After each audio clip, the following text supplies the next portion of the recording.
Hello mga kananay. So, gumagawa yung anak ko ng kanyang homework.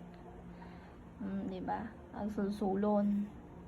Siyempre, baybay akmat lang agsulsulon. No, handaan mo. Siyempre, surok. So, ay ito yung gamit na. Ayan. Ito yung gamit na tiskwilaan. Kanya ti drawing Nicole. May ano to, bundok? Opo. Then Ilog. tapos Pabata. yung batang babae, Siya po. tapos may Flower. mga flowers siya. Homework na guys. Sige kay Maltia niya ti homework mo, ada Wala homework mo no awan. Wala po. Agbuy-buya habang ni ate ng katagal-aramid ti homework na.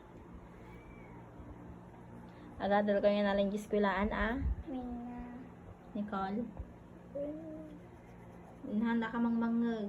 Mina. Sige kay Althea, agadal ka nga nalang when? Mina. When? Mina. Oh. Hello guys! Hello guys. Nag-aaral siya. Gumagawa ng homework. Yes. Ikaw wala kang homework. Opo. Di magtambling-tambling ka. Ayoko po. Hindi ako marunong. Ayan, hindi ka marunong. Ayan, kinalat mo pa yung pag-i-exercisean ko. Oh. Ayan guys, gumagawa siya ng homework niya. Alagaan yung mabuting mga gamit niya. Ayoko yung napuputol-putol. Mako, hindi napuputol. Mm-mm. Ako rin.